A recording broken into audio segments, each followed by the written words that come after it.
શાંત સુદારસ વ્યાખ્યાનમાળા પ્રવચન 22મું સંસાર ભાવના પ્રવચન 4. કલય સંસારમતિ દારુણં જન્મ મરણાદિ ભય ભીતરે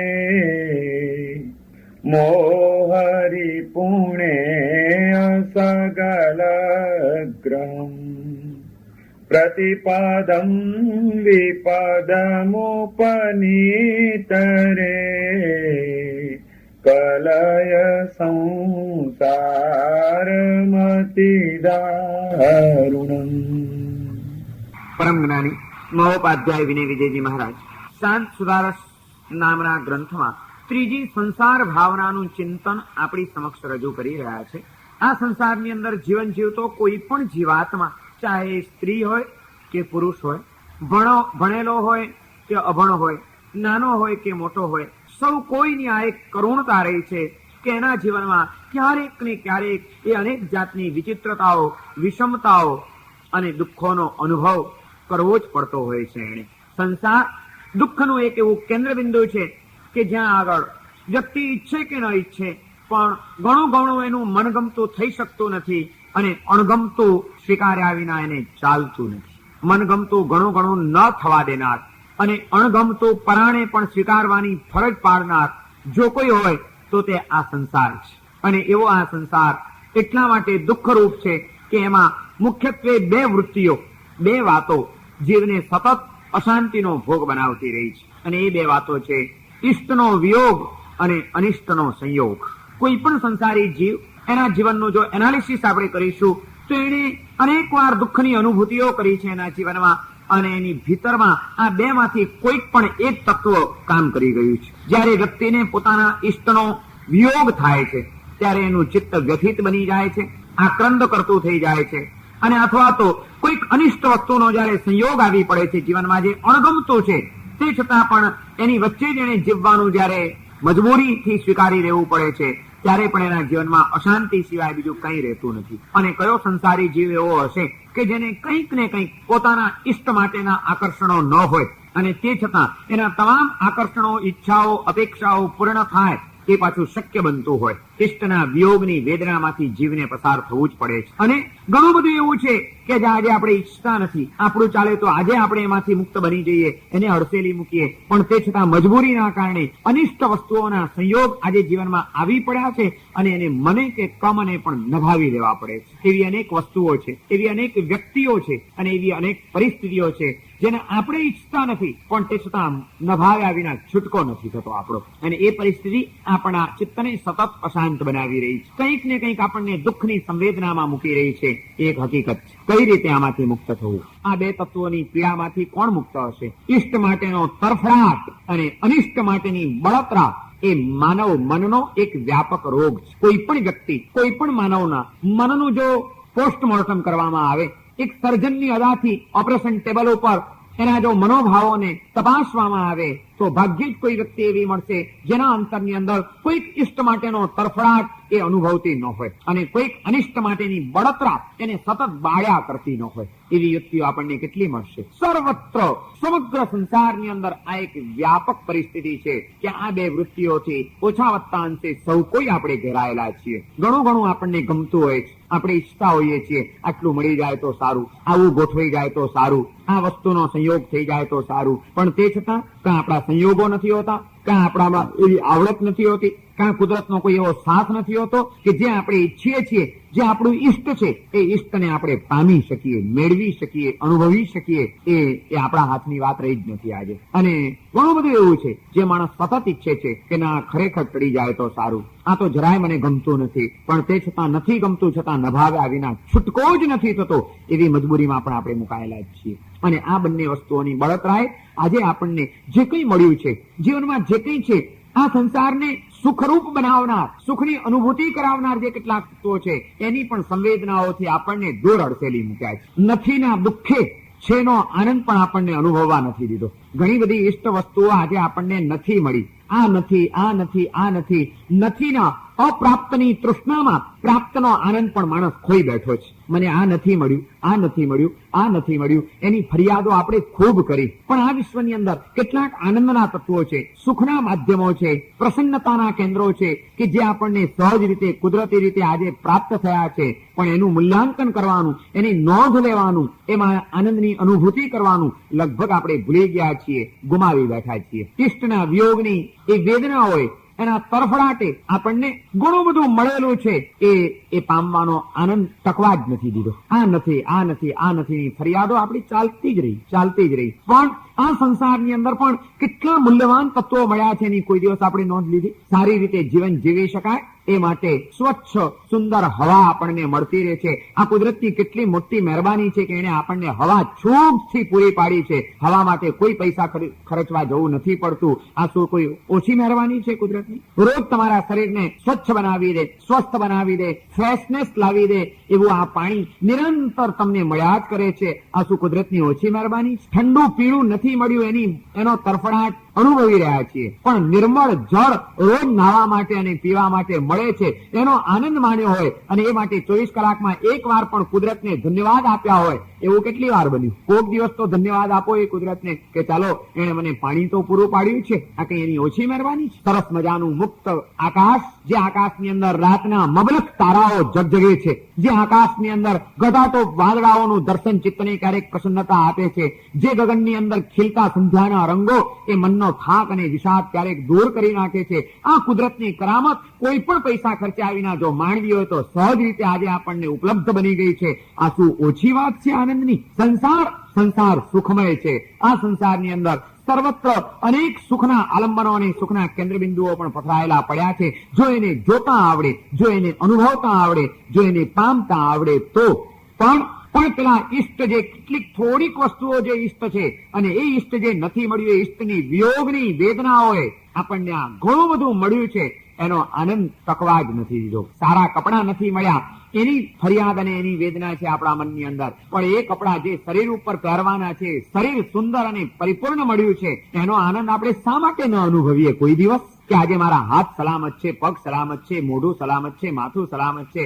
હા, બહુ સારું. ભલે કપડા કદાચ સારા નથી મળ્યા, થીગડા વાળા પહેરવા પડે છે, પણ શરીર તો થીગડા વિનાનું છે મારું. આ કેટલી મોટી કુદરતની મહેરબાની. એનો આનંદ આપણે ક્યારેય પણ માણ્યો ખરો ભાઈ? જે છે એનો આનંદ ધોવાઈ ગયો છે, જે નથી એની ફરિયાદોમાં. ઇષ્ટના વિયોગની વેદનાએ આપણા જીવનમાં આ સંસારને દુઃખરૂપ બનાવવા માટેનું મોટું આ એક નિર્માણ કર્યું છે. અને અનિષ્ટના સંયોગની વેદનાએ, જે અનિષ્ટ છે એવું અનિષ્ટ ક્યાંક ને ક્યાંક જીવનમાં ઘૂસી ગયું છે. અણગમતી વ્યક્તિની સાથે જ પનારો પડ્યો છે. નથી ગમતો અનેક તકલીફો વાળા એવા જ ઘરની અંદર જીવવાનું છે. રોગ નથી ગમતો તે છતાં શરીર રોગોથી ઘેરાઈ ગયું છે.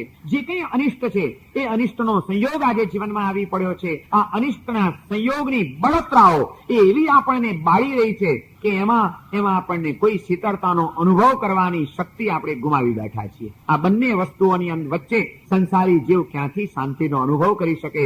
અને એટલા માટે વિનય વિજયજી મહારાજ કહે છે કે આ ઇષ્ટ સંયોગ અને ઇષ્ટ વિયોગ અને અનિષ્ટ સંયોગની વેદનાઓએ, બળતરાઓએ સંસારને દુઃખ રૂપ બનાવ્યો છે. અને આ માનવ સહજ વૃત્તિઓ છે, માટે માણસનો આ સંસાર દુઃખ રૂપ છે. અને એ ઇષ્ટને પામવા માટે, અનિષ્ટને ધક્કો મારવા માટે સંસારી જીવ એની ટૂંકી સમજણ મુજબ જે કંઈ પણ પ્રયત્નો કરે છે એના કારણે એનો સંસાર દુઃખ ફલક બન્યો છે. વળી પાછા નવા જ દુઃખોનું, નવી મુશ્કેલીઓનું, નવી મજબૂરીઓનું એ સર્જન કરી નાખતો હોય છે.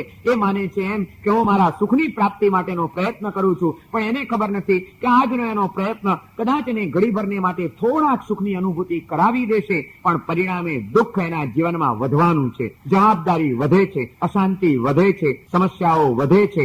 દુઃખ ફલક છે. અને દુઃખ ફલક એવા આ સંસારને વળી પાછો વ્યવસ્થિત બનાવવા માટે જે પ્રયત્નો કરતો જાય છે એના કારણે એક એવી પાછી નવી પરંપરા ઉભી થઈ જાય છે. એના ખ્યાલમાં પણ ન હોય એવી રીતે એક એવી વિચિત્રતાનું એ સર્જન કરી દે છે કે જેના કારણે એને માટે દુઃખ, સંસાર દુઃખાનું બંધી બની જાય છે. દુઃખ રૂપ છે વર્તમાનમાં. જે કંઈ પ્રયત્નો કરીએ છીએ પરિણામે સમસ્યાઓ, ચિંતાઓ, જવાબદારીઓ, ટેન્શનો, ઉપાધિઓ આ બધું વધારવા દ્વારા દુઃખ ફલક બની રહ્યો છે આ સંસાર. અને પરિણામ તો પાછી દુઃખની પરંપરાઓનું સર્જન સતત અહીં આગળ ચાલી જ રહ્યું છે. અને એ બધાના મૂળમાં જો કોઈ હોય તો એ મૂળમાં બે જ વૃત્તિઓ છે.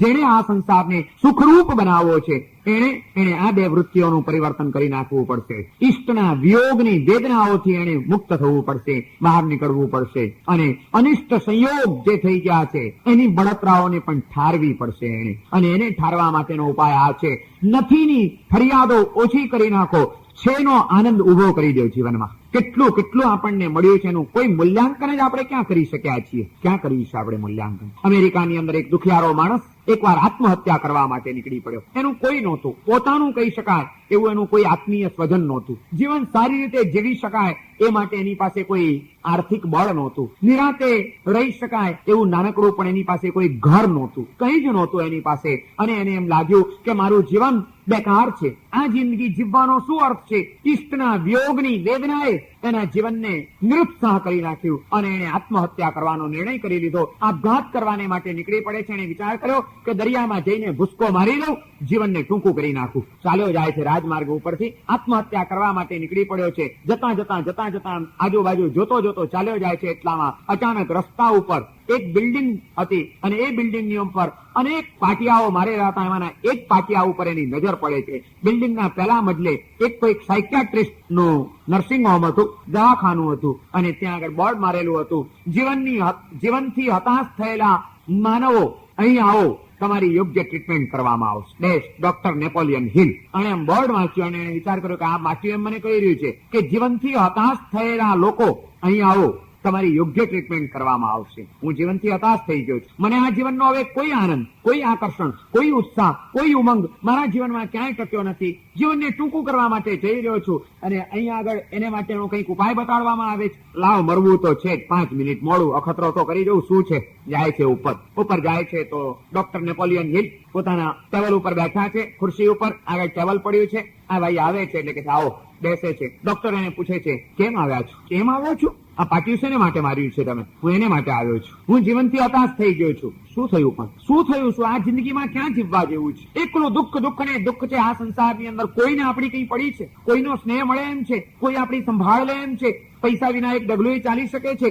મારી પાસે આમાંનું કશું જ નથી. અને માટે મેં નિર્ણય કર્યો છે કે મારે આત્મહત્યા કરીને જીવનને પૂરું કરી નાખવું છે. મને જીવવાનો હવે કોઈ રસ રહ્યો નથી. ત્યારે પેલો ડોક્ટર કહે છે કે માફ કરજો, જો એમ જ હોય તો હું આપને કઈ જ મદદ કરી શકું એમ નથી, આપ જઈ શકો છો. અને આ ગુસ્સે ભરાયો કે જો તમારે આ જ જવાબ આપવાનો હતો તો આ પાટિયા શું કામ લગાડો છો? ઉતારી નાખો પાટિયા. શું આ લોકો છે? દુનિયા છે? શાંતિથી જીવવા તો નથી દેતી, કોઈને શાંતિથી મરવાય નથી દેતી. હું શાંતિથી મરવા જતો હતો, શું કામ તમે લોકો હેરાન કરો છો? ગુસ્સામાં આવી ગયો એકદમ. ડોક્ટરની સાથે જેમ તેમ બોલવા માંડ્યો અને ડોક્ટરે કીધું કે માફ કરજો, સોરી, તમે જઈ શકો છો, ગેટ આઉટ. અને તરત જ પેલો પગથિયા ઉતરવા માંડ્યો. 1 2 3 4 5 6 7 8 10 પગથિયા ઉતર્યો. લગભગ સીડીની છેક નીચે પહોંચવા આવ્યો છે. વળી પાછો ડોક્ટર ઉપર સીડી પાસે આવે છે અને કહે છે કે એ મિસ્ટર, 1 મિનિટ ઉપર આવો, તમને મદદ કરી શકે એવી એક વ્યક્તિ અહીં છે, એ તમને મદદ કરશે, જરા ઉપર આવો. પેલાને એમ થયું કે વળી પાછો આ મને બોલાવે છે. ખેર ચાલો, કે છે કોઈક છે મને મદદ કરનાર, જાઓ. વળી ઉપર ગયો. ઉપર જઈને જુએ છે તો ઓફિસમાં એકલો ડોક્ટર જ ઉભો છે. ક્યાં છે કે તમે મને શા માટે બોલાવ્યો? અંદરની રૂમમાં જાઓ, તમને સહાય કરનાર વ્યક્તિ હમણાં જ તમને અંદર મળશે, એની અપોઇન્ટમેન્ટ થશે, તમે અંદર બેસો. અંદર એક રૂમ હતી, એ રૂમની અંદર એક ખુરશી હતી. એ ખુરશીની ઉપર એને બેસાડવામાં આવ્યો. પેલો ખુરશી ઉપર બેસી ગયો. રૂમમાં કોઈ કહેતા કોઈ છે જ નહીં. આમ જુએ છે, આમ જુએ છે, પાછળ જુએ છે, આગળ જુએ છે, કોઈ દેખાતું નથી. 1 મિનિટ, 2 મિનિટ, 3 મિનિટ. અને અધિયારો થયેલો માણસ, એને તો 1 મિનિટ પણ કેટલી મોટી લાગે. પેલો અકળાયો. 4-5 મિનિટ નીકળી ગઈ. એ અકળાયો અને એ રાણ પાડે છે કે ડોક્ટર સાહેબ, મસ્કરી ન કરો, કોણ છે? તમારી સામે જુઓ, હમણાં જ તમારી સામે આવશે. અને પેલો સામે બેઠો, આમ સામું જોતો. ત્યાં તરત જ ડોક્ટરે પોતાની જગ્યાએથી એક સ્વિચ દબાવી, બટન. એટલે પેલો જે દર્દી બેઠો હતો એની સામે એક આરીસો હતો અને એ આરીસાની આગળ જે એક પડદો હતો, આણે બટન ખસેડ્યું છે. ધીમે ધીમે પડદો સરકવા માંડ્યો. પડદો સરકી ગયો. પેલો જુએ છે તો સામે પોતાનું પ્રતિબિંબ દેખાય છે. એને એમ થઈ ગયું કે આ તો આરીસો છે. એટલે વળી આગળ પાછળ આમ જુએ છે. એ ત્યાંથી ડોક્ટર બોલે છે, આગું પાછું ન જુઓ, તમને મદદ કરનાર વ્યક્તિ આવી ગઈ છે, એની સાથે તમે મુલાકાત ગોઠવો. તમારી સામે બેઠી છે એ વ્યક્તિ. વળી આમ સામે જોઈએ છે તો પોતાનું પ્રતિબિંબ. હવે એકદમ ગુસ્સે ભરાણી સીધો બહાર નીકળ્યો. ડોક્ટર સાહેબ, પણ તમે લોકો શું કામ ગરીબોની મસ્કરી કરો છો? તમે લોકો અમને શાંતિથી મરવા પણ નહીં દો. હું નીચે ઉતરી ગયો તો શું કામ તમે મને પાછો બોલાવ્યો? શાંત થાવ, બેસો. શું વાત? શા માટે મરવું છે? શા માટે? મારા માટે જીવવાનો કોઈ આધાર નથી રહ્યો, માટે મરવું છે. અચ્છા, પૈસા નથી માટે તમે જીવી નથી શકતા? કઈ વાંધો નહીં, ચાલો હું તમને 5,000 રૂપિયા આપીશ. બોલો 5,000 રૂપિયા મળશે, તમારા 2 પગ આપી દેશો? 2 પગ આપી દો, હું તમને હમણાં જ 5,000 રૂપિયા અપાવું. ચલો કે 2 પગ તો કાપીને કેમ આપી દેવાય? પગ વિના લુલા થઈ ગયા તો પછી પૈસા હોય તો એ જીવવાનો શું અર્થ છે? અચ્છા, તો $5,000 તમને આપવા હું તૈયાર છું, છતાં તમે 2 પગ તમારા નહીં આપો, કઈ વાંધો નહીં, ચાલો બોલો $10,000 મળશે. 2 હાથ આપવા તૈયાર છો? હાથ જો કપાઈ જાય તો આખો વ્યવહાર શેનાથી કરવાનો? ખાવું, પીવું, નાવું, ધોવું બધું જ અટકી પડે. હાથ તો કેમ કાપીને આપી દેવાય? હાથ પણ નહીં આપો, કઈ વાંધો નહીં, બોલો $15,000 મળશે, તમારી 2 આંખો આપવા તૈયાર છો? ના ના, એ તો કેમ અપાય? ડોક્ટર એક પછી એક વાત કરતો જાય છે. બોલો $25,000 મળશે, 2 કાન આપી દેવા છે? ચલો એક પછી એક નાના પાડતો જાય છે, ત્યારે ડોક્ટર ઉભો થઈને એની પીઠ થાબડે છે. મૂર્ખ, મરવા નીકળ્યો છે? $5,000 આપવાથી પણ ન મળે એવા મૂલ્યવાન પગ તારી પાસે છે. $10,000 આપી દઈએ તો પણ પ્રાપ્ત ન થાય એવા મહેનત કરીને કમાઈ શકે એવા હાથ તને મળેલા છે. કોઈ પણ વસ્તુને સાચી રીતે જોઈ શકે, સાંભળી શકે એવા અતિ મૂલ્યવાન હજારો ડોલર આપતા પણ ન મળે એવા કાન, આંખ, નાક આ બધું તારી પાસે છે. લાખો ડોલરની સંપત્તિ તારી પાસે છે અને તું એમ કે છે કે મારી પાસે કંઈ નથી માટે હું મરવા જઉં છું. તારી પાસે ઘણું બધું છે, એને કામે લગાવ, એનું મૂલ્યાંકન કર, એની કદર કર અને એનો ઉપયોગ કર તો જીવન જીવવા જેવું છે. આ સંસારમાં દુઃખ નથી. ઉભો થા, હતાશ થવાનો કોઈ અર્થ નથી. ચાલ, જિંદગી જીવવાની શરૂ કર, નોકરી શોધ, ચાલ હું તને નોકરી અપાવું. અને એ માણસને એમ લાગ્યું કે ના, આ તો મેં વિચાર જ નહોતો કર્યો. મારી પાસે પૈસા નથી એ વિચાર્યું, મારું કોઈ સ્વજન નથી એ વિચાર્યું, રહેવા માટે ઘર નથી એ વિચાર્યું, પણ મારી પાસે આવા પગ છે, આવા હાથ છે, આ આંખો છે, આ કાન છે, આ છેની ગણતરી તો મેં કોઈ દિવસ કરી જ નહોતી. ઇષ્ટના વિયોગની વેદનામાં વળવળતો સંસારી જીવ અપ્રાપ્તની આગમાં સેકાયા કરે છે. પ્રાપ્તની શીતળતાનો અનુભવ એને કોઈ દિવસ કરવાનો પ્રયત્ન કર્યો નથી, માટે આ સંસાર દુઃખ રૂપ બન્યો છે. તમને શું મળ્યું છે એની કદર કરો, એનો વિચાર કરો, તો શું નથી મળ્યું એની ફરિયાદો ઓછી થઈ જશે. શું શું મળ્યું છે એની કોઈ દિવસ આપણે ગણતરી કરી છે ખરી? દુઃખ રૂપ એવા વિચિત્ર અને વિષમ ગણાતા આ સંસારની અંદર કેટલા બધા મૂલ્યવાન તત્વો મળ્યા છે. કેવી હવા મળી છે, કેવું પાણી મળ્યું છે, કેવું સુંદર આકાશ મળ્યું છે, ગમે એટલું સહન કરીને પણ આપણને ટકાવી રાખતી આ ધરતી મળી છે. કોઈક તો સ્નેહાળ સ્વજન પણ મળ્યું છે, સશક્ત અને પરિપૂર્ણ એવી આ કાયા મળી છે, વિચાર કરી શકીએ એવું આ મન મળ્યું છે. કેટલી બધી મૂલ્યવાન વસ્તુઓ મળી છે અને એ બધા મળ્યાનો જો આનંદ હોય તો એની સરખામણીમાં પછી કદાચ પત્નીનો પ્રેમ થોડોક ઓછો મળ્યો છે, દીકરાઓ કયા કયા નથી મળ્યા. આ ઈષ્ટ હતું કે પત્નીએ મને પ્રેમથી નવડાવી નાખવો જોઈએ, એકદમ પ્રેમથી તરબોળ કરી નાખે એવી જ પત્ની જોઈએ. મારો પડતો બોલ ઝીલી લે એવા જ દીકરાઓ જોઈએ. ક્યાંય પણ કોઈ તકલીફ ઉભી ન થાય એવી તંદુરસ્તી ભરી આ કાયા જોઈએ. એક પણ દિવસ ચિંતા ન કરવી પડે એવો વ્યવસ્થિત જામેલો ધંધો જોઈએ. આ બધા ઈષ્ટ છે આપણા, અને એ ઈષ્ટ નથી મળ્યું. ધંધામાં ચિંતાઓ ઉભી છે, શરીરમાં માંદગીઓ ઘર કરી ગઈ છે, દીકરો માથા ભારે પાકવા માંડ્યો છે, પત્ની રિસાળ મળી છે.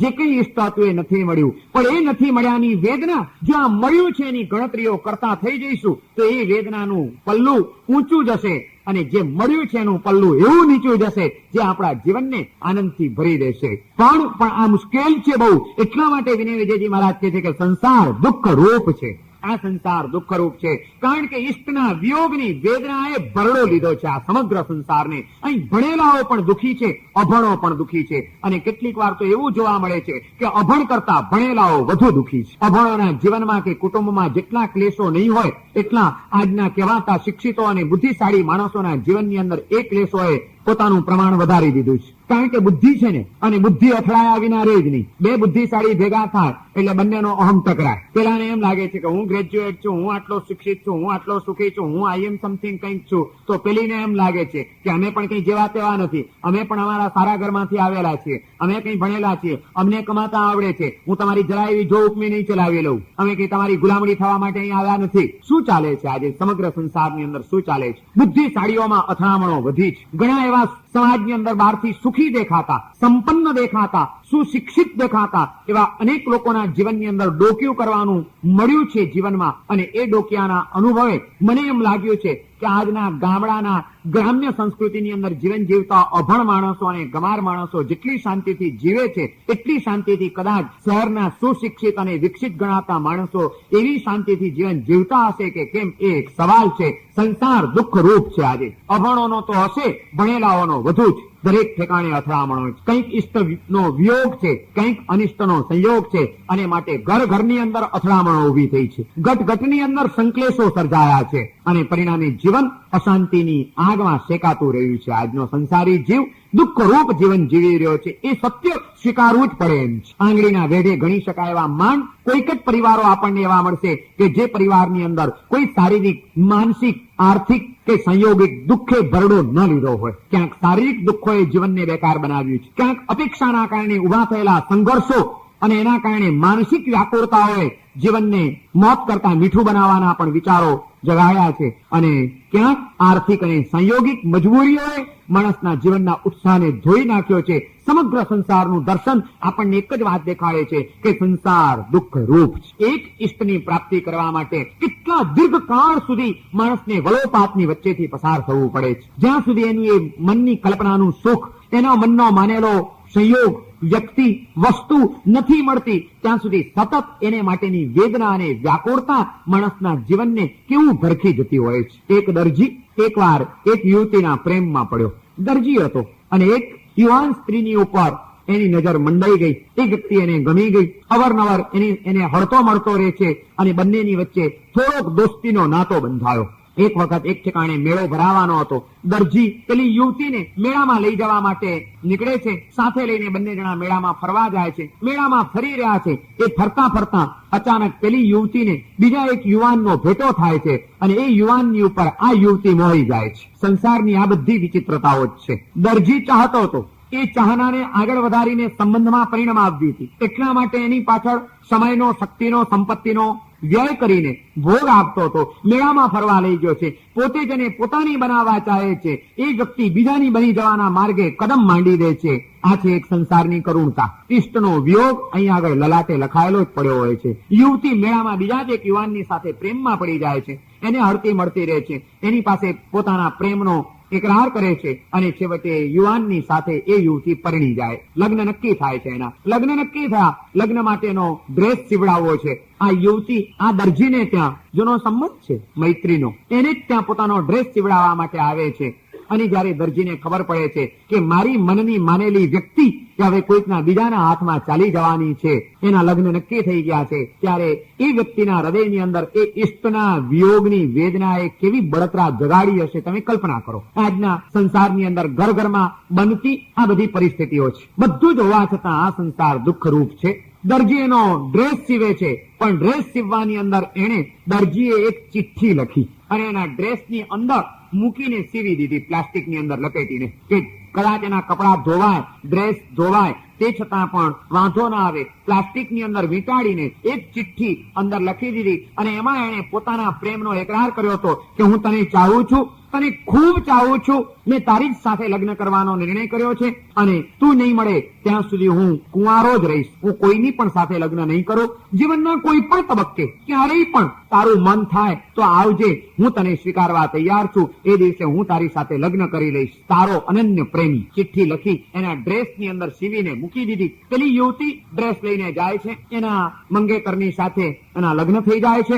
લગ્ન કરીને ઇંગ્લેન્ડ જવાનું થાય છે. એને ઇંગ્લેન્ડ ચાલી જાય છે. બંનેનો ઘર સંસાર આનંદથી ચાલ્યો જાય છે. એ દરમિયાન એમને એક પુત્રી જન્મે છે, એક સંતાન થઈ ગયું, અને એમનો આ સંસાર ચાલ્યો જાય છે. પણ સંસારની વિચિત્રતા જ એવી છે કે અહીંયા આગળ એક સુખ મળે ત્યાં બીજું સુખ અચાનક ઝૂંટવાઈ જાય. એક દિવસ એનો પતિ પોતાના કામે ગયેલો છે અને વળતા આવી રહ્યો છે. કારને એક્સિડન્ટ નડે છે. એક્સિડન્ટની અંદર એનો પતિ નાનકડી પોતાની પુત્રીને આ સંસારની અંદર મૂકીને, પોતાની પ્રેમાળ પત્નીને તરછોડીને મૂકી દઈને આ દુનિયામાંથી વિદાય લઈ લે છે. એનું મૃત્યુ થાય છે એક્સિડન્ટની અંદર. એકની એક નાનકડી દીકરી, એ દીકરીને ઉછેરવાની જવાબદારી એની માના માથે આવે છે.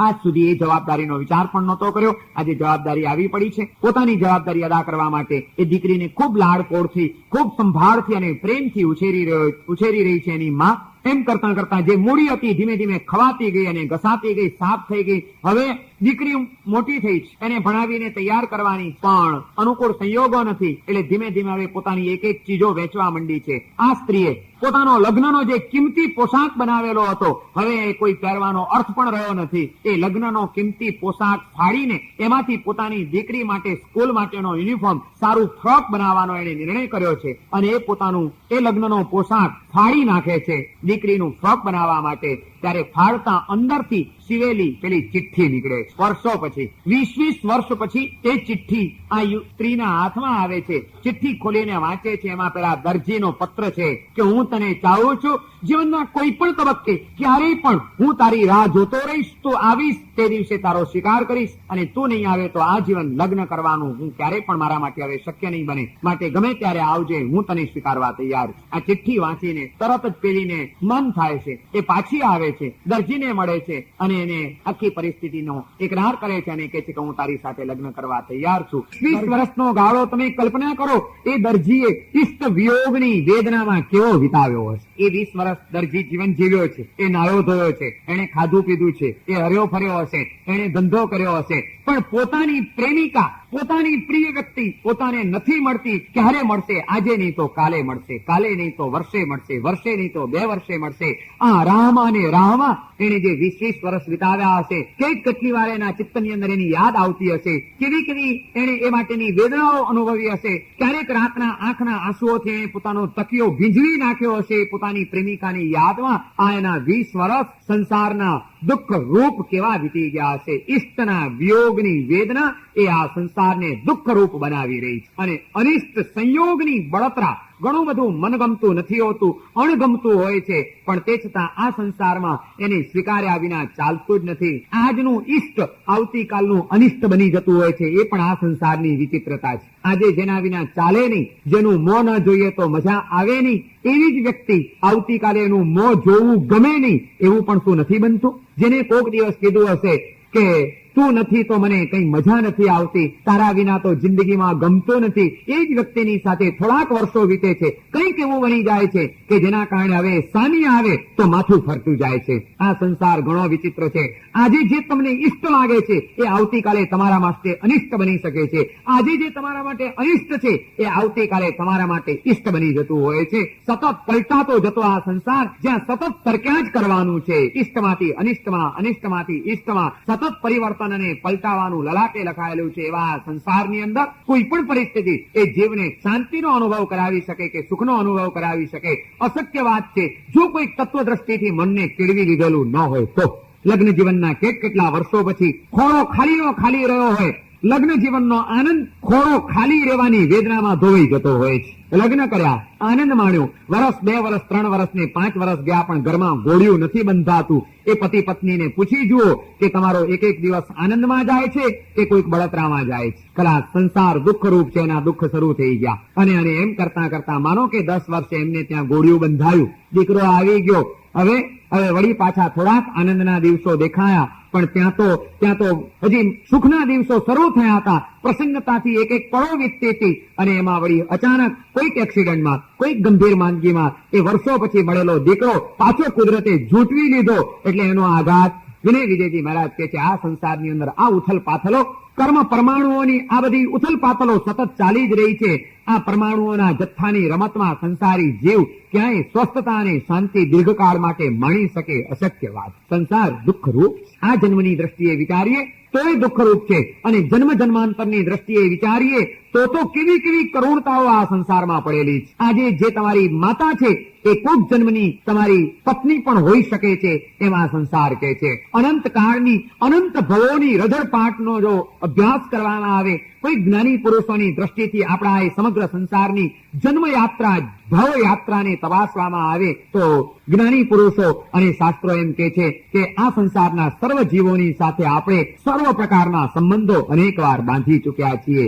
એ છે આ સંસારની નાલેસી કે એક જન્મની પત્ની બીજા જન્મમાં માતા બને છે, એક જન્મની માતા બીજા જન્મની અંદર પત્ની બને છે. આજનો તમારો પુત્ર આવતીકાલે તમારો પિતા બની શકે છે, અને એક જન્મનો તમારો પિતા એને ત્યાં તમે વળી પાછા પુત્ર તરીકે પણ જન્મી શકો છો. આ બધા પરિવર્તનો ચાલતા જ રહે છે. સંસારના સંબંધો નાલેસી ભર્યા છે. છેવટે તો આજનો મોટામાં મોટો પ્રોફેસર, એને આ સંસાર આવતીકાલે પથ્થર ફોડતો મજૂર પણ બનાવી શકે છે. એનું જ્ઞાન ક્યાં ગયું? આજનો આવો મોટો વિદ્વાન પ્રોફેસર આવતા જન્મની અંદર એને સહી કરતા ના આવડે, ઓઢા લઈને પથ્થર ફોડવાનો જિંદગી સુધી ધંધો કરવો પડે એવી મજબૂરીમાં મૂકનાર જો કોઈ હોય તો તે આ સંસાર. આજનો અનેક કુસ્તીઓની અંદર ચંદ્રકો મેળવતો પહેલવાન આવતીકાલનો ગણગણાટ કરતો મચ્છર બની શકે છે કે જે મચ્છર કોકની કાયામાં પથારીમાં કાયાની નીચે ચગડાઈ શકે છે. એવી કરુણતાને સર્જનાર હોય તો તે આ સંસાર છે. આજનો આગ ઓગતો તમારો દુશ્મન આવતીકાલે તમારે જ ત્યાં પુત્ર તરીકે જન્મે છે અને એની ગંદકી પણ સાફ કરવા પ્રેમથી તમે તૈયાર થઈ જાઓ છો. આવી બધી વિષમતાઓને ઉભી કરનાર જો કોઈ હોય તો તે આ સંસાર. સંસારની કઈ વિચિત્રતાઓ જીવને વિચારમાં નાખે એમ નથી. સારું છે કે આપણને તો આટલું જ દેખાય છે. પડદા પછીના દ્રશ્યો આપણે ભૂલી ગયા છીએ કે આ સ્ક્રિપ્ટ તો આખી બહુ લાંબી છે. એમાં માત્ર અત્યારે તો એક નાનકડું નાટક ભજવાઈ રહ્યું છે એટલું જ આપણે સમજીએ છીએ ને એટલું જ જાણીએ છીએ. પણ આની પહેલા પણ એક નાટકનો અંક ભજવાઈ ગયો છે અને હમણાં પડદો પડ્યા પછી બીજો નાટકનો અંક પાછો ભજવાવાનો છે અને એમાં સાવ વિરોધાભાસી બધા પ્રસંગો અને વિરોધાભાસી પરિસ્થિતિઓમાં આ જ પાત્રને પસાર થવાનું છે.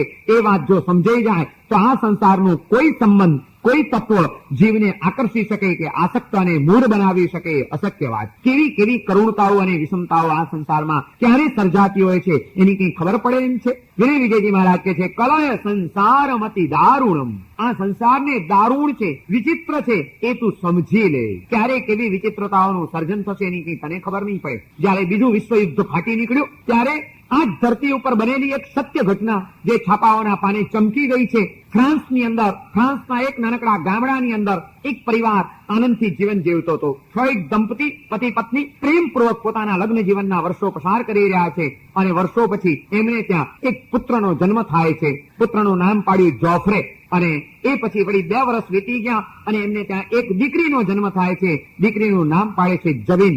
જોફ્રે અને જબીન ભાઈ બહેન એક પોતાના વાલસયા માતા પિતાના સાનિધ્ય હેઠળ આનંદથી જીવન પસાર કરી રહ્યા છે. મા બાપને પણ એમ લાગે છે કે હો અમે કેટલા નસીબદાર છીએ, અમારા જીવનમાં હવે સુખનો સૂરજ ઉગ્યો. વર્ષો સુધી એકલવાયુ જીવન જીવ્યા હતા. વર્ષો પછી કુદરતે મહેરબાની કરી એક દીકરો આપ્યો અને એક દીકરી આપી એટલે હવે જીવન પરિપૂર્ણ થતું લાગે છે. અમારું જીવન ધન્ય બની ગયું. અને આ સંસારની કરુણતા એ છે જ્યારે તમે એમ વિચારો કે અમારા જીવનમાં સુખનો સૂર્ય ઉગ્યો ત્યારે એ સૂર્ય અસ્તાચલ તરફ જવાનો પ્રારંભ કરી દે છે. સૂર્ય જ્યારે ઉગે છે ત્યારે એની ઉદય યાત્રા જ નથી પણ એ ઉદય યાત્રા એ અસ્ત યાત્રા શરૂ થાય છે. એક એક પળ વીતે છે અને સૂર્ય અસ્તાચલ તરફ આગે કૂચ કરતો જાય છે. આ વાસ્તવિકતાને જો સંસારી જીવ નહીં સમજે તો એ સંસારી જીવ ક્યારેય પણ શાંતિનો અનુભવ નહીં કરી શકે. આ ફ્રોઈડ દંપતી એને વિચાર કર્યો કે અમારા જીવનમાં સુખનો સૂર્ય ઉગ્યો, બધે સંતાન અમને પ્રાપ્ત થઈ ગયા, એક દીકરો અને દીકરી. વાહ વાહ વાહ વાહ. અને કુદરતની કરામત બંને સંતાનોના ઉપર એક સમાન નિશાન હતું. બંનેની દૂંટી ઉપર એક લાખું હતું. એક જ જગ્યાએ એક જ સરખું એક જ સાઈઝનું એક સરખું બંનેની દૂંટી ઉપર આ લાખું છે. અને આ લાખાનું નિશાન જોઈને આ એ સંતાનોની માતા એ તો હરખઘેરી બની જાય છે. પોતાના પડોશીઓને જઈને પણ પોતાના બાળકના દૂંટી ઉપરના લાખા બતાડીને કહે છે કે જો મારા દીકરાઓ કેટલા ભાગ્યશાળી છે, આ એમના મહાન ભાગ્યની નિશાની છે. એમને ક્યાંય કોઈ તકલીફ ન પડી જાય. કોકે કંઈક કરી આપ્યો હશે. બંને સંતાનોના ગળાની અંદર એક કાળો ઊનનો દોરો બાંધીને એમાં એક માદડિયું બાંધ્યું છે આ માતા પિતાએ અને એ રીતે એમના દિવસો પસાર થાય છે. જોફ્રે 5 વર્ષનો થયો છે. જબીન 3 વર્ષની થઈ છે. 5 અને 3 વર્ષના પોતાના 2 બાળકો સાથે આ માતા પિતા જીવન જીવે છે. એટલામાં મહાકાળ ફાટી નીકળ્યો. બીજું વિશ્વયુદ્ધના નગારા વાગ્યા અને ભયંકર તોફાનો શરૂ થઈ ગયા. તે વખતે યુરોપનું શક્તિશાળી રાષ્ટ્ર હતું ફ્રાન્સ અને એ ફ્રાન્સની પડખે અનેક દેશો આવીને ઉભા રહી ગયા. જર્મનીએ તોપમારા શરૂ કર્યા છે. બોમ્બાર્ડિંગ ચાલી રહ્યું છે. હવાઈ યુદ્ધ છે. આ કોઈ પૃથ્વી ઉપરનું યુદ્ધ હતું નહીં, આકાશનું યુદ્ધ. અને જર્મની અને હિટલર જે રીતે ઝઝુમ્યા છે, જે રીતે એણે ત્રાસ વર્તાવવાનો શરૂ કર્યો છે, ફ્રાન્સની પડખે યુગોસ્લોવિયા, બેલ્જિયમ, રૂમાનિયા, પોલેન્ડ આ બધા રાષ્ટ્રો ફ્રાન્સની પડખે આવીને ઉભા છે. પણ તે છતાં જર્મનીની તાકાત આગળ આ બધા પરાજિત થાય છે અને ફ્રાન્સ મુશ્કેલીમાં મુકાઈ ગયું છે. લોકો પોતાના જાન બચાવવા માટે, માલ બચાવવા માટે નાશ ભાગ કરી નાખે છે. અધરાતે અને મધરાતે ફ્રાન્સમાં હિજરત શરૂ થઈ ગઈ છે.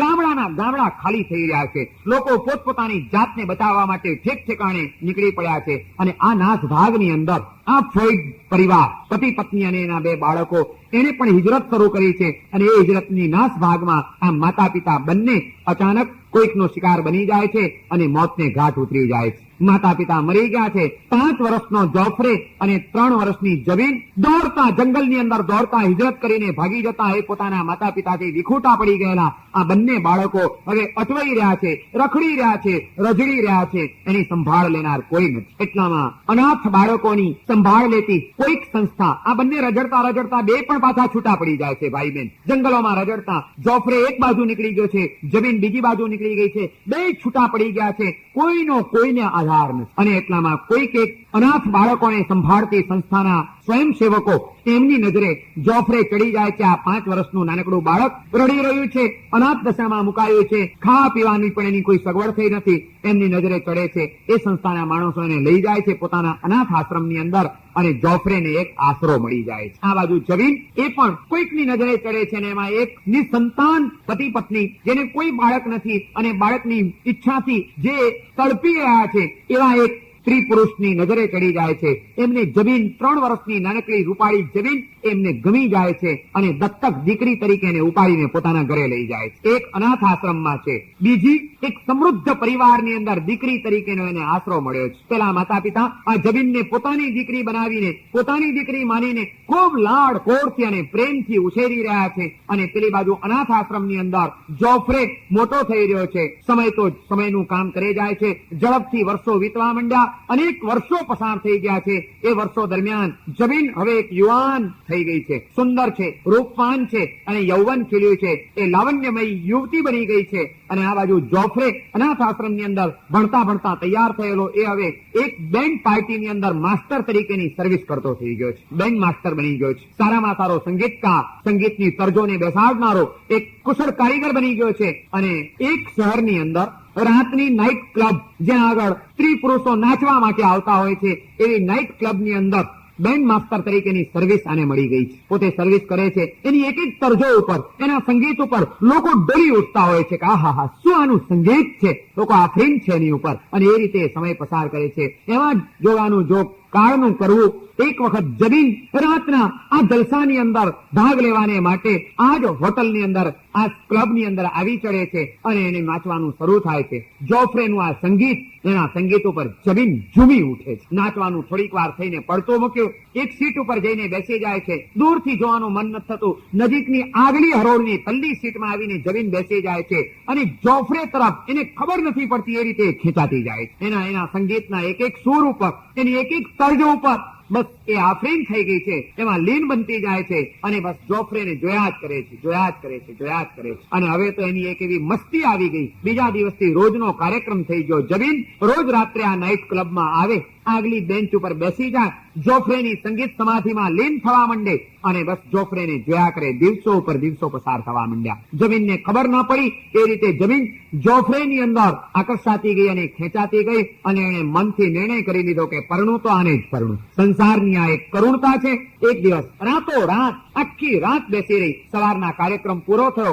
જોફ્રે જયારે બહાર નીકળે છે, જમીન પણ બહાર નીકળે છે અને બહાર નીકળતાની સાથે જોફ્રેની આગળ એ પોતાના પ્રેમની કબૂલાત કરે છે કે હું તમને ચાહું છું, હું તમારામાં ખોવાઈ ગઈ છું, મારો સ્વીકાર કરી લો, મારે તમારી સાથે મેરેજ કરવા છે, લગ્ન કરવા છે. પેલો જોફ્રે તે વખતે કહે છે કે હું એક અનાથ છું, મારી પાસે કંઈ નથી અને તમે દેખાવ છો કઈક સુખી ઘરની તું દેખાય છે, માટે રહેવા દે. તને સંભાળવાનું ગજુ મારું નથી, મારી પાસે હું તને કંઈ જ નહીં આપી શકું. ત્યારે પેલી જમીન કહે છે મને કંઈ નથી જોઈતું, તમારી પાસેથી માત્ર તમે જોઈએ છે. તમે મળ્યા તો હું માનીશ કે મને વિશ્વના સર્વ સુખો મળી ગયા છે. મને તમારા પ્રેમની પ્યાસ છે, બીજું કંઈ મને જોઈતો નથી. હું તમે જેવા પણ હો તેવા તમારો સ્વીકાર કરવા માટે તૈયાર છું, તો તારી મરજી. અને છેવટે જોફ્રે અને જમીન બંને પરણવાનું નક્કી કરે છે અને બંનેના લગ્ન થઈ જાય છે. સગા ભાઈ બહેન એક પતિ પત્ની તરીકેના સંબંધથી જોડાઈ જાય છે. આ સંસાર ઘણો વિચિત્ર છે.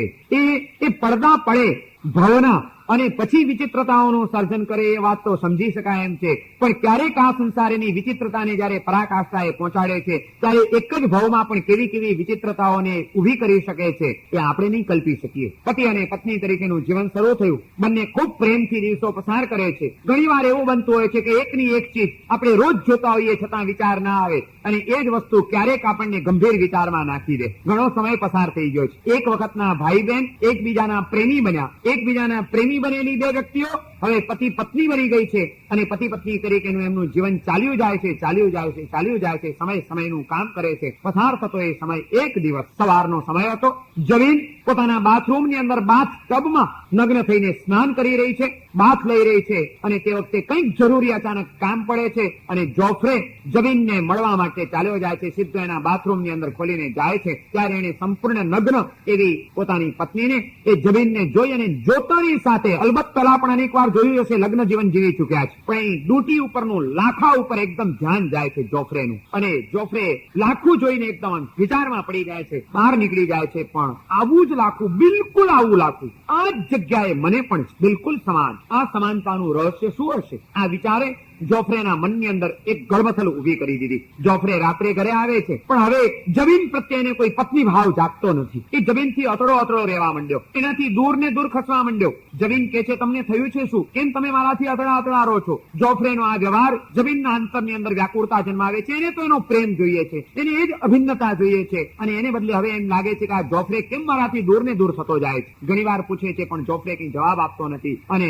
એની વ્યાકુળતા વધતી જાય છે. છેવટે જોફ્રે નક્કી કર્યું કે આનો તાગ મેળવવો આ કોણ છે અને એ માટે એના પાલક માતા પિતાને મળવાનો નિર્ણય કરે છે. જમીનને કયા વિના એક દિવસ નીકળી પડે છે જોફ્રે, જે આના પાલક માતા પિતા હતા, જેને જંગલમાંથી આને અનાથ અવસ્થામાં લઈ જઈને પોતાની દત્તક દીકરી તરીકે ઉછેરેલી હતી. એ માતા પિતાને જઈને મળે છે અને એને કહે છે કે જમીન વિશેની મને હિસ્ટ્રી જોઈએ છે, માહિતી જોઈએ છે એની. બહુ દબાણપૂર્વક જયારે તપાસ કરે છે ત્યારે એમને પેલા લોકોએ કીધું કે ભાઈ અમે બીજું કંઈ જ જાણતા નથી. જયારે બીજું વિશ્વયુદ્ધ ફાટી નીકળ્યું ત્યારે અમે આ રીતે નીકળેલા હતા એક વખત અને અમને અનાથ અવસ્થાની અંદર આ બાળકી ફક્ત 3 વર્ષની ઉંમરની અમને મળેલી છે. એ સિવાય અમે એના વિશે કશું જ જાણતા નથી. તે દિવસથી અમારી દીકરી તરીકે અહીં આગળ ઉછરેલી છે. હા, તે વખતનું એક નિશાન છે અમારી પાસે. એના ગળામાં કાળા ઊનના દોરામાં બાંધેલું એક માદડિયું હતું જે અમે સાચવીને મૂકી દીધેલું છે. એ અમારી પાસે પડ્યું છે. આ એક નિશાની સિવાય અમારી પાસે એની કોઈ નિશાની નથી. તમે મને એ માદડિયું બતાવી શકશો? પેલા લોકોએ કીધું ભલે.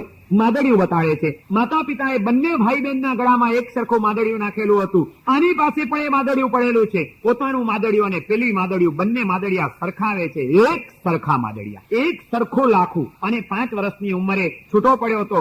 એ નાનપણના થોડા ઘણા યાદના સંસ્કારો એના મગજમાં પડ્યા હતા અને આ બધી ઘટના બન્યા પછી અને એને હવે આછું યાદ આવવા માંડ્યું કે મને કોઈક એક બહેન હતી, હું એને રમાડતો હતો, ક્યારેક એ રડતી હતી. અને આ બધા જે પુરાવાઓ છે, એક સરખું લાખું, એક સરખું માદડિયું, અમારા માતા પિતા, અમે ભાગી છૂટ્યા હતા અને પછી શું થયું મને કઈ ખબર નથી. આ બધાના આધારે એને મનથી નિર્ણય કરી લીધો કે આ બીજું કોઈ નહીં, મારી સગી માં જણી બેન છે. આ જાણ્યા પછી હવે એના કોઈ પશ્ચાતાપનો પાર નથી. એનું જીવન અકારું બની ગયું છે અને એમ થઈ જાય છે કે મેં આ શું કરી નાખ્યું? મારી જ બેનની સાથે મેં સંસાર માંડ્યો, માં જણી બેનની સાથે મેં ભોગ ભોગવ્યા. હું કયું મોઢું લઈને હવે જમીનની પાસે જઈ શકું? આ સંસારમાં જીવવા જેવું મારા માટે નથી રહ્યું. કોઈ જીવનનો ઉત્સાહ નથી. શું કરવું? કોને કેવું? આ અને જો જમીન આ જાણશે તો એને કેટલો આઘાત લાગશે? આ બધા વિચારોમાં ખોવાયેલો જોફ્રે એ દિવસે સાંજ પડે છે પણ ઘરે નથી જતો. એ દિવસે રાત્રે પોતાની ડ્યુટી ઉપર નાઇટ ક્લબમાં પણ એ બેન્ડ વગાડવા માટે પણ નથી જતો.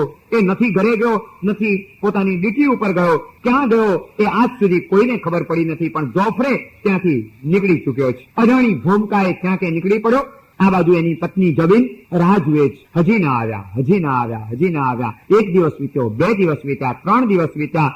જમીન જોફ્રેની યાદમાં તડપી રહી છે. ક્યાં ગયા હશે? કોઈ સમાચાર નથી, કંઈ જ સંદેશો નથી. શું થયું હશે? આ ચિંતામાં 3 દિવસ એને વિતાવ્યા છે. એક પળ પોતાના આત્મીય સ્વજનના વિયોગની વેદનાથી જયારે એની વીતી રહી છે ત્યારે ચોથે દિવસે પોસ્ટમેન આવીને જમીનના ઘરમાં એક ટપાલ નાખી જાય છે, કવર ફોડે છે. જોફ્રેનો કાગળ હતો જમીનને સંબોધીને અને એમાં જોફ્રે પોતાની આ સત્ય હકીકતનો સ્વીકાર કર્યો હતો અને એમાં એને જણાવ્યું હતું કે આપણે બંને ભાઈ બહેન છીએ. આ રીતે ભાગી છૂટ્યા હતા. પછી છૂટા પડ્યા. હું એક અનાથ આશ્રમમાં ઉછર્યો, તને કોઈ પાલક માતા પિતા મળ્યા, પણ આપણે હકીકતમાં ભાઈ બહેન છીએ. આપણા બંનેના આ સરખા માદડિયા, આ સરખા લાખા એને મને આ રીતે વિચારમાં નાખી દીધો છે. બેન, તને મોઢું દેખાડવાને માટે હવે હું લાયક નથી રહ્યો. અને માટે હવે હું ક્યારે પણ તારી સમક્ષ હાજર નહીં થઈ શકું. આ મારું મોં લઈને તારી સામે હું ક્યારે પણ નહીં આવું. જે કંઈ બન્યું છે એને આ સંસારનું એક દુસ્વપ્ન સમજીને તું ભૂલી જજે. મારી હવે કોઈ દિવસ રાહ ન જોઈશ. હું મારા પાપોનું પ્રાયશ્ચિત્ત કરવા માટે, મારા જીવનના ડાઘને ભૂલી જવા માટે અને ભૂસી નાખવા માટે હું ક્યાં જઉં છું એ મને ખબર નથી. પ્રભુ મને જ્યાં લઈ જશે ત્યાં હું ચાલ્યો જઈશ. અને એક તારા ભાઈ તરીકે, તારા એક અપરાધી તરીકે મારી તને પ્રેમપૂર્વકની ભલામણ છે કે મારી ખાતર તું તારી જિંદગી બરબાદ ન કરીશ. તું કોઈ સુયોગ્ય પાત્ર શોધીને નવું જીવન જીવવાનું શરૂ કરી દેજે અને તારી સ્મૃતિમાંથી મને હંમેશને માટે ભૂસી નાખજે. એક દુસ્વપ્ન તારા જીવનમાં આવ્યું હતું, એ સ્વપ્ન માનીને તું મને ભૂલી જજે. તારો જોફ્રે. પત્ર મળે છે જબીનને. જબીન પત્ર વાંચતાની સાથે સ્તબ્ધ થઈ જાય છે. એની આંખમાંથી દડ દડ દડ દડ દડ આંસુ ચાલ્યા જાય છે. જબીનને એમ થઈ ગયું કે આ બધું શું બની ગયું. અને છેવટે જબીને પરણવાનો વિચાર તો ન જ કર્યો, પરંતુ એણે વિચાર કર્યો કે હવે જિંદગીમાં શું કરવું. લશ્કરની અંદર, યુદ્ધની અંદર ગવાતા જે સૈનિકો, એ સૈનિકોની ટ્રીટમેન્ટ માટેની જે લશ્કરી છાવણી હોસ્પિટલ હતી, લશ્કરી છાવણીની ઉપર એવી એક હોસ્પિટલની અંદર નર્સ તરીકે ગવાયેલા સૈનિકોની સારવાર માટે પોતાની જિંદગી અર્પણ કરવાનો એણે નિર્ણય કરી લીધો. અને એમાં એક નર્સ તરીકેનું શિક્ષણ મેળવીને એણે પોતાની ડ્યુટી શરૂ કરી દીધી. જબીન હવે એક સારામાં સારી કુશળ નર્સ તરીકે અનેક દર્દીઓની સારવાર કરી રહી છે. અને એણે પોતાના ક્વાર્ટર્સની અંદર એને મળેલું એક રૂમ, એક ક્વાર્ટર્સ, એની અંદર એની પાસે એક સુંદર ફોટો હતો જોફ્રેનો. એ જોફ્રેનો ફોટો ગોઠવ્યો છે ટેબલ ઉપર. રોજ એને 2 ફૂલ ચડાવે છે, પણ એને ખબર નથી કે હું કોઈક પતિની પૂજા કરી રહી છું, કોઈક ભાઈને ફૂલ ચડાવી રહી છું, કે કોઈક ફિરસ્તાને વંદી રહી છું. હું શું કરું છું એની કંઈ ખબર નથી. પણ રોજ આંસુના એક બુંદની સાથે 2 પુષ્પ ચડાવતી એ જબીન જોફ્રેની આ રીતે પોતાની અંજલિ આપતી રહી. અને જોફ્રે અને જબીન આ સંસારમાં કાયમને માટે પાછા વિખૂટા પડી ગયા. ક્યારે પણ એ મળી શક્યા નહીં. સંસાર ઘણો વિચિત્ર છે. આ સંસારની અંદર ક્યારે કેવી ઘટનાઓ સર્જાઈ જાય, ક્યારે શું બની શકે, એની કોઈ કલ્પનાઓ આપણે કરી શકીએ એમ નથી. માટે વિનય વિજયજી મહારાજ કહે છે કે આ સંસારને દારૂણ છે એ તમે સમજી લો. કલય સંસાર મતિ દારૂણમ. સંસારની દારૂણતાનું ચિંતન કરજો અને એવા આ સંસારમાં ક્યાંય આસક્ત ન બની જવાય, ક્યાંય પાગલ ન બની જવાય, ક્યાંય મૂર્છિત ન બની જવાય. એ માટે સતત સાવધાન બનીને આ જીવન જીવી જજો. સંસાર ભાવનાથી હૃદયને ભાવિત કરજો. ઇષ્ટનો વિયોગ અને અનિષ્ટના સંયોગની વેદનાઓની વચ્ચે વલોવાવાનું છોડી દેજો અને એની વચ્ચે પણ સ્વસ્થ પ્રસન્ન રહીને ચૈતન્યને કેન્દ્રમાં રાખીને જીવન જીવી જજો. તો જ આ દુઃખરૂપ સંસાર સુખરૂપ બની શકશે. આ સંસારની અનેક વિચિત્રતાઓનું વર્ણન હજી પણ વિનય વિજયજી મહારાજ કરવાના છે, કરી રહ્યા છે. અને એવા દુઃખરૂપ સંસારની અંદર એક કયું આલંબન છે કે જે આપણને આ સંસારમાંથી ઉગારી શકે, જે આ વિચિત્ર સંસારનો અંત આણી શકે, એ તત્વની ઓળખાણ પણ આપણને કરાવવાના છે. એ અંગેનું ચિંતન આપણે આવતીકાલે કરીશું. આજે પ્રવચન અહીં આગળ પૂર્ણ થાય છે. સર્વમંગલમાંગલ્યમ સર્વકલ્યાણકારણમ